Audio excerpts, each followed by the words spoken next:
Bonjour à tous, bienvenue sur ma chaîne YouTube Mécanique Sportive. C'est Nicolas, aujourd'hui je vous présente le nouveau vélo Engwe Engine X. Sur la chaîne on a déjà essayé plusieurs Engwe, sont sympas à chaque fois, ils me les envoient pour que je puisse les essayer et vous les présenter. On a essayé le Engine Pro, on a essayé le P2 et cette fois-ci le Engine X. J'adore cette couleur rouge orangé.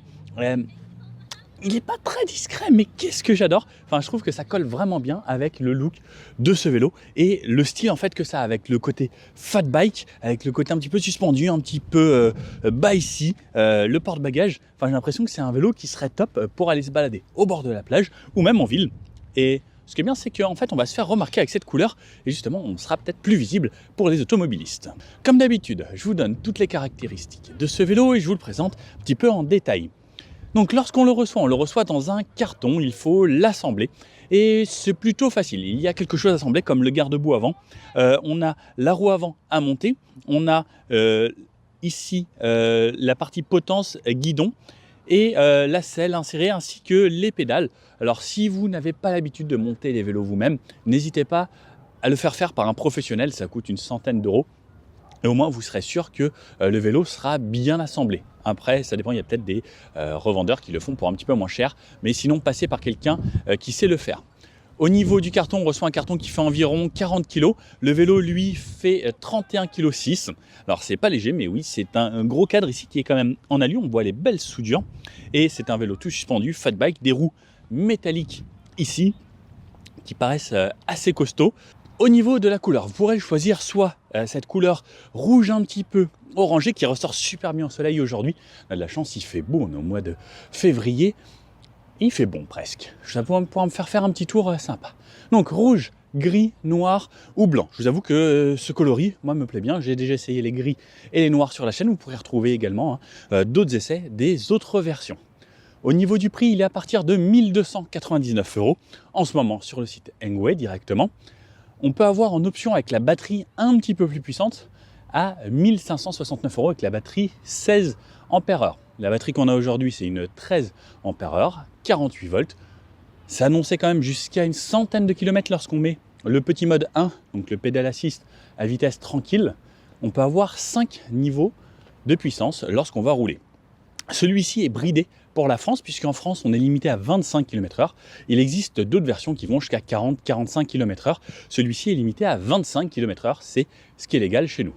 Au niveau du moteur, le moteur se trouve dans la roue arrière, derrière la cassette. On retrouve un moteur 250 watts avec une puissance et un couple surtout de 55 Nm, ce qui est vraiment agréable dans les montées hautes puisque le moteur va vraiment nous assister. Moi je fais 75 kg et le moteur n'éprouve absolument aucune difficulté à m'emmener. Comme on est en France, normalement on n'a pas le droit d'avoir le petit accélérateur qui marche ici, donc là il a été désactivé et on utilise le vélo directement avec la cadence de pédalage. À l'arrière on retrouve un dérailleur Shimano tourné 7 vitesses, c'est un dérailleur plutôt entrée de gamme. Mais l'avantage de ces dérailleurs entrée de gamme, c'est que c'est des dérailleurs solides, c'est des dérailleurs en acier et surtout ils coûtent pas cher au cas où vous l'abîmez, mais il y a tout de même une protection de dérailleur au cas où vous cognez à des endroits où si le vélo se renverse sur le côté. On retrouve sur l'avant un monoplateau et 7 vitesses à l'arrière que l'on pourra régler grâce à la petite manette directement sur le guidon.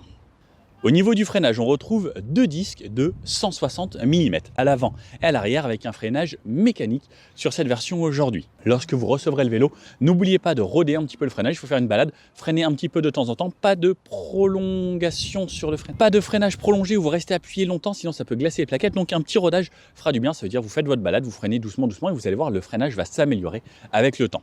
On a une fourche à l'avant suspendue, 80 mm environ de débattement, on peut bloquer sur la partie droite ici, donc pour qu'elle soit rigide, et sur la partie gauche, selon votre poids, vous allez pouvoir régler l'enfoncement pour que ce soit plus dur ou moins dur. On retrouve l'avantage de ce vélo ici, une suspension à l'arrière, avec un petit débattement également qui va être très confortable, et surtout comme on a un fat bike, selon la pression à laquelle vous allez gonfler les pneus, ça va être plus ou moins confortable, et même une version sans suspension à l'arrière peut être assez confortable juste avec des pneus un peu dégonflés, aux alentours de 1,5 bar. ce qui amène ce confort et pouvoir rouler dans le sable, dans la terre et autres assez facilement. Si vous faites plus de route, n'hésitez pas à gonfler un petit peu plus les pneus, vous allez voir c'est un peu plus ferme mais ça va rouler beaucoup mieux et ça va aider également au pédalage parce que plus on a des pneus épais, plus c'est difficile de pédaler. Donc le fat bike c'est bien, mais normalement ça a été plutôt conçu pour la neige, le sable ou ce type de terrain. Rouler sur la route avec ça, c'est pas forcément utile, c'est même un petit peu contre-productif, mais si vous les gonflez assez dur, ça roulera assez bien, surtout que là on a un moteur qui nous assiste. Avantage de ce vélo, c'est surtout qu'il est pliable. Je peux juste en déverrouillant l'avant, donc on a un petit loquet qui nous bloque ici, plier le guidon, donc hop, premier pliage, ensuite on peut déverrouiller ici et ouvrir au niveau du cadre, et deuxième pliage, donc hop, comme vous pouvez le voir ici, j'attrape la fourche et le vélo va venir se plier. Là, vous pouvez voir la taille. Le vélo est devenu très compact et je peux même le poser donc sur son support qu'il y a ici en bas du cadre. Une fois que le vélo est plié, je peux sortir la batterie qu'il y a dans son compartiment ici. Donc, il y a une clé qui verrouille la batterie et qui la laisse en place. Et donc, avec un petit loquet ensuite, je peux venir déverrouiller et sortir ma batterie. Et voilà à quoi ressemble ma batterie. Donc je peux l'emmener à la maison si je veux ne pas avoir à transporter le vélo entièrement pour pouvoir la recharger. Au niveau de la recharge, ça prend entre 5 et 6 heures pour pouvoir la recharger à 100% lorsqu'elle est totalement à plat. Et ce qui est pratique, c'est je peux la remettre simplement juste en la faisant coulisser. Et ensuite je remets un petit coup de clé qui la verrouille dans le cadre, ce qui est fait pour qu'on ne pas qu'on me la pique. Et la clé sert également à démarrer le vélo électroniquement pour pouvoir avoir l'assistance de la batterie. C'est bien pratique qui est cette petite partie ici qui permet de faire en sorte que le vélo tienne de lui-même avec la béquille. Et ensuite, il me suffit de le remonter. Donc hop, je remets mon guidon en premier lieu si vous voulez. Et ensuite, et pour le refermer, hop, je replie le cadre comme il faut et je reverrouille juste ici. À chaque fois que j'arrive en butée, ça se sécurise automatiquement avec le petit cran de sûreté. De l'autre côté, on a également une béquille. On retrouve également des pédales pliables pour avoir encore plus de gain d'espace selon où vous le rangez, si vous habitez dans un petit appartement ou autre. On a le garde-boue ici avec le porte-bagages qui est très solide et surtout qui fait très ferme. Si quelqu'un veut s'asseoir derrière, pourquoi pas, vous pourrez transporter toutes vos marchandises ou aller au marché et mettre votre petit panier à l'arrière. Au niveau des pneus, comme je vous disais, on a du 20 pouces sur ces jantes et des pneus de 4 de large, ce qui est extrêmement large et ce qui permet de passer partout. On a une selle avec un réglage en hauteur qui peut monter jusqu'à très haut. Donc même si on est grand, même une personne de 2,20 m pourra passer sur le vélo. Ou une personne assez petite, d'1,60 m pourra également s'asseoir. On a une selle bien confort, assez large, avec un petit amortisseur sur l'arrière. Ce qui en fait au final un vélo très confort, parce que suspension avant, suspension arrière, selle, confort plus amortissement, plus les pneus qui amortissent. Avec ce pneu extrêmement large, eh bien, vous allez voir que sur tout type de terrain, ce sera assez intéressant. Allez, je remonte à ma taille pour pouvoir aller faire ma balade ensuite. Hop, on peut également, même si on veut, comme je vous dis, très grand, même régler en hauteur le guidon sur une douzaine de centimètres ici, sans problème. Et ça, c'est un vrai plus parce que vous allez pouvoir trouver votre position idéale. Et je vous présente le poste de conduite. Alors, je vais vous présenter le poste de conduite directement. Ici, donc, on a des poignées ici ergonomique pour poser, comme on peut le voir ici, la paume de la main et avoir quelque chose de confortable. Les freins, donc les deux freins ici mécaniques. On a le système ici qui va nous permettre d'allumer l'écran, la petite sonnette. Alors hop, que j'ai collé un petit peu trop ici. Le bouton plus, moins et l'allumage. Alors pour l'allumer, il faut que je tourne le contact sur la clé ici, ce qui me permet de valider, comme sur une voiture ou un scooter, que je veux bien allumer. Ça enclenche la batterie et je reste appuyé en dessous et comme vous pouvez voir, donc on a l'écran ici qui s'anime. La lisibilité est franchement bonne. Le blanc sur le noir, ça fonctionne très bien et vous pouvez incliner votre écran selon ce que vous souhaitez. J'avoue que moi je vois très bien, alors je ne sais pas sur mon petit écran si on voit bien, mais aucun souci. Donc on a la batterie ici, donc avec des barres, le kilométrage ici total, le trip, si on veut, la puissance, donc là je suis en 0, je peux monter sur 5 niveaux directement ici, et la vitesse à laquelle je roule, donc bridée à 25 km/h pour cette version. Les vitesses, je passe ici, plus dur, plus facile, Et les modes ici, je peux allumer les lumières sur le côté également et je peux changer mes informations sur l'odo. Donc ça c'est le total, la vitesse max, la vitesse moyenne et mon trip d'aujourd'hui. Donc on a quand même quelques infos, un petit peu comme sur une voiture de base. Bon, il ne reste plus qu'à aller l'essayer, je vous emmène, je vous mets sur la tête et on part en GoPro essayer ce vélo. Allez, c'est parti, comme d'habitude, je commence ici dans la base de loisirs du Port-Ossery, je lance Strava. Et on va voir la petite balade. Alors il fait pas très chaud aujourd'hui mais il fait beau. On va se tester la balade. Le vélo à 1,2 km. Donc en gros j'ai même pas fait 500 mètres depuis qu'il a été rechargé à 100%. Et on va tester tous les modes. Donc comme je vous disais, l'accélérateur ne fonctionne pas puisque ce n'est pas légal en France ici. Mais sur les autres versions, on peut juste accélérer et avoir un départ directement électrique. Donc on va voir 5 niveaux de puissance, 1, 2, 3, 4, 5, donc entre la plus petite vitesse, 0, où c'est moi qui vais devoir tout faire, donc 0, je pédale complètement moi-même, il n'y a pas d'assistance, j'ai juste mon compteur ici qui tourne. J'ai cru noter aussi que lorsque je pédalais et que le compteur était éteint, il notait quand même les kilomètres, donc ça c'est une bonne chose.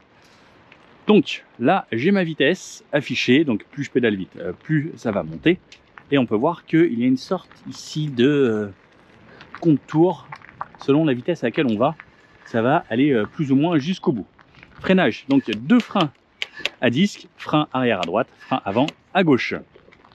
Si je me mets une assistance, qui est tout le but de ce vélo, par exemple la première, donc là vous avez pu voir qu'il y a eu donc le moteur qui s'est mis en route. Donc quand je pédale pas, ça ne le fait pas. Et ensuite avec la cadence de pédalage, au bout d'un demi-tour de pédale, on voit que le moteur assiste. Et ensuite, tant que j'ai les pieds qui tournent et que le capteur peut voir en fait une cadence de pédalage, le moteur va m'assister. Donc on peut voir que là par exemple en puissance 1, alors là je pédale vraiment tout doucement, hein, sans faire grand chose. Je suis entre 8 et 9 km/h sur une zone plate. Donc ça va être puissance 1. On a 5 niveaux. Donc niveau 2, on voit que la vélo accélère tout de suite et on passe à 14 km/h. Donc j'ai toujours pas changé mon rythme de pédalage. Là clairement c'est le moteur qui fait quasiment tout. Je bouge juste les jambes histoire de j'ai l'impression d'être à la piscine juste en train de bouger les jambes. Niveau 3, le vélo accélère encore. Donc moi j'ai toujours pas changé ma cadence de pédalage, donc je pédale toujours juste histoire de 21 km/h. Puissance 4, on va être à 25 km/h.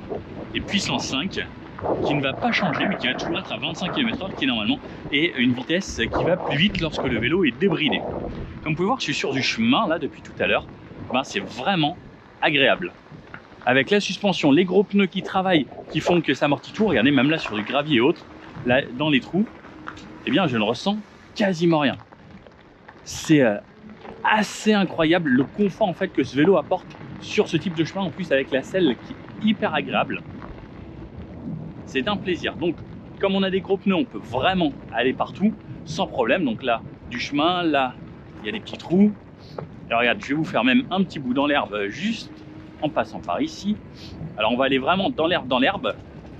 Alors je vais salir un petit peu le vélo parce que c'est un petit peu gadoueux. Et vous pouvez voir qu'en fait je continue juste à pédaler tout tranquillement et le vélo continue de m'assister. Je suis toujours à 25 km/h sans faire quasiment aucun effort. Et là ça bombarde quand même pas mal. Alors l'idéal est de bien tenir son guidon. Moi ça vibre pas mal, mais je roule à 25 km/h dans l'herbe, ce qui est quand même assez incroyable, parce que normalement c'est pas facile dans l'herbe.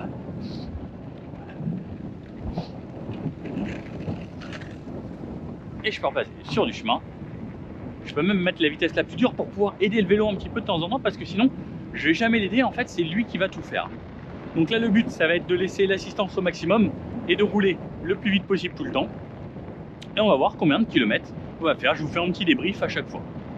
Allez, je continue ma balade, moi je vais profiter du paysage. Oh, un poney. Bon, 9 km réalisés, toujours en 100% électrique, Vmax à chaque fois, puissance 5, où je me balade. La batterie toujours avec 5 bars. Et cette fois-ci, comme vous pouvez le voir, je suis passé dans la forêt. Donc c'est du chemin. Ici, on va bien sûr continuer, on va aller faire des petits singles. voir ce que ça donne également. Mais comme je vous dis, fat bike, gros pneus, suspension avant-arrière, ça reste toujours vraiment agréable, même dans ce genre de conditions. Alors même si la suspension n'a pas un très gros débattement, comme vous pouvez le voir, moi ça se passe plutôt bien, et puis le vélo travaille bien, les pneus aussi. C'est assez agréable. Et dans ces conditions, c'est là où il faut pas trop gonfler les pneus, justement pour avoir un maximum de confort. Alors surtout, ne les dégonflez pas trop pour pas que ça aille pincer la chambre à air quand la jambe va toucher directement avec le pneu. Et en fait, il faut les gonfler un minimum pour avoir en fait juste un petit peu de flexibilité, mais pas trop. Et quand c'est trop dur, bah après vous aurez quand même la suspension qui va travailler, mais ce sera quand même moins confortable et on profitera moins de l'avantage du fat bike. Mais pour le chemin, c'est vraiment top. Et là, au bout, on arrivera sur des virages et autres avec quelque chose d'un petit peu plus fun.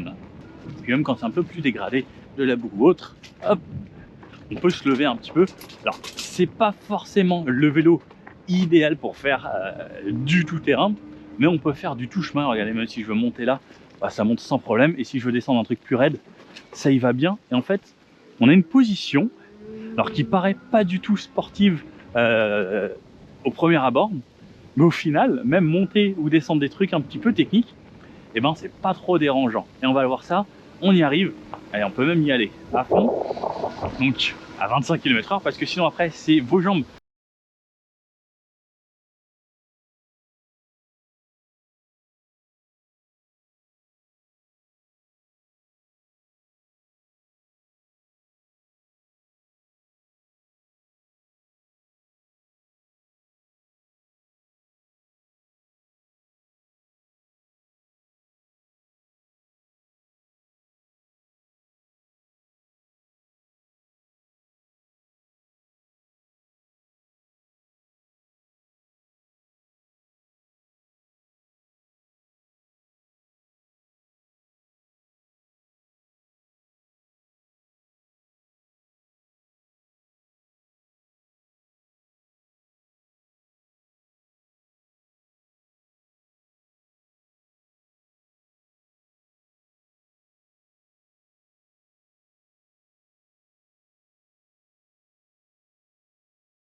C'est parti, easy, franchement sans forcer. Hop, et même si je veux le faire façon plus cool, sans problème, et ça m'aide dans les montées, c'est très agréable. Puis là c'est un petit peu gras, et comme on a des gros pneus, bien aucun souci. Allez, et on peut relancer. Si je veux le faire en mode balade, je peux baisser juste la vitesse, et comme ça, ça fera que le vélo n'ira pas forcément à 25 km/h, et qu'on va devoir commencer à mettre un petit peu de rythme. Bon allez, je finis ce chemin et je continue ma balade. Alors, on est en plein milieu de la forêt, je viens de perdre ma première barre de batterie à 16,8 km. On était parti en gros donc à environ 1 km, donc ça veut dire 16 km pour une barre de batterie, il en reste 4. Bon, on continue, regardez comme il fait beau, ça fait du bien. Alors, toujours dans ma forêt, j'en suis arrivé à 23,3 km. Je viens de perdre la deuxième barre sur la batterie. C'était pour vous faire un petit point. Je commence à avoir un petit peu froid aux doigts. Bon, comme d'hab, on continue. Il fait toujours très très beau. Et ce qu'il faut savoir également, c'est que la batterie n'aura pas la même autonomie et ne chargera pas pareil lorsqu'il fera chaud ou qu'il fera froid. Ça, c'est les atomes, les petits, enfin pas les atomes, les petites parties de lithium. En fait, ça ne bouge pas pareil quand c'est froid. En fait, c'est comme nous, quand on est frigorifié, en fait, on a du mal à se déplacer. Et ben, c'est pareil pour les petits trucs de batterie, des ions lithium. Alors, 28 km 5, 28 km 5, je viens de perdre une nouvelle barre, donc il me reste 2 barres sur 5, donc quasiment 30 km. Ça fait 30 km que j'assiste le vélo juste avec le mouvement de pédalage et que le vélo force à 25 km/h. Donc je vous mettrai les stats sur Strava directement après. Et en gros, donc voilà, depuis tout à l'heure ma vie c'est ça, c'est en gros, je fais juste un petit mouvement comme ça. Et le vélo roule à 25, vous voyez. En fait, moi je fais juste un tout petit mouvement sans trop forcer.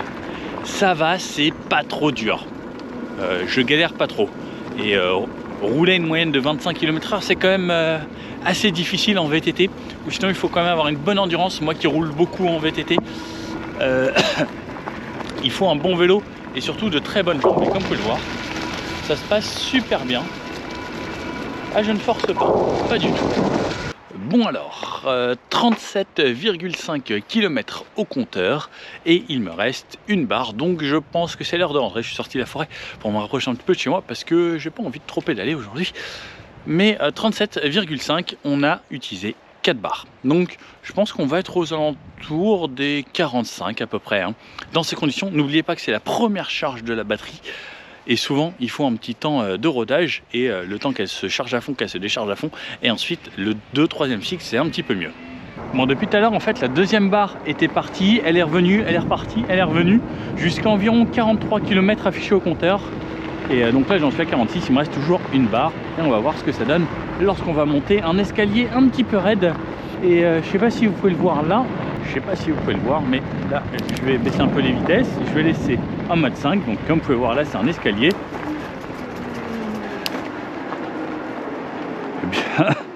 D'habitude, je force comme un fou et je pourrais pas aller si doucement et reforcer. Et ça monte sans aucun souci. C'est assez bluffant. Et pareil, si je veux redescendre,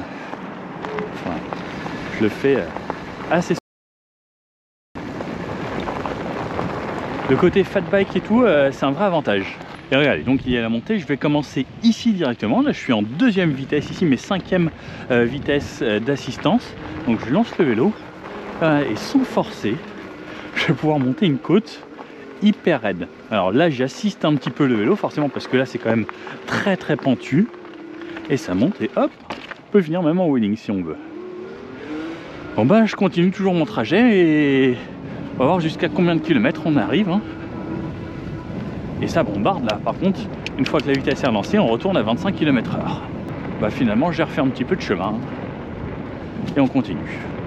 Moi qui pensais 45 km, finalement on va s'approcher plus des 50 là on dirait. Alors, 50 km.1, la batterie clignote. Donc ça veut dire que c'est bientôt la fin.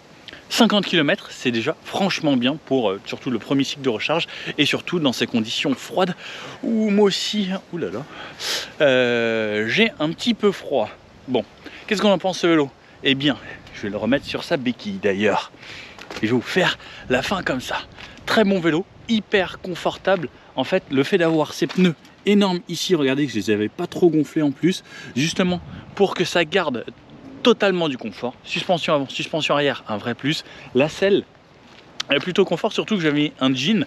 Donc vous voyez, avec les coutures, les poches et autres, c'est pas ce qu'il y a de plus confortable pour faire du vélo, mais au final, avec cette selle, c'était assez agréable. Bon, j'ai rien transporté à l'arrière ou quoi que ce soit, mais 50 km quoi, sans forcer, c'est beau. Dans les côtes, l'assistance était franchement bien agréable. Les pédales, elles accrochent assez bien, pourtant j'ai des chaussures lisses. Donc au final, pour 1300 € seulement, on a un vélo qui permet de faire 50 km sans trop forcer. Après, on peut faire bien plus. Hein. On était en mode 5 tout le long. On aurait pu faire 100 km. Je pense pas 100 km. C'est peut-être pour une personne de 50 kg en mode 1 vraiment. Mais pour moi, c'était assez agréable. Donc 1300 €, ça vaut plutôt le coup. On a les lumières, l'affichage automatique. N'hésitez pas à me dire ce que vous en pensez. Et puis... je vous dis à bientôt pour une prochaine vidéo. Vélo, voiture, moto, tout ce qui roule ou n'importe quel genre, parce qu'on a même fait un bateau sur les Champs-Élysées. Ça, c'était assez fou.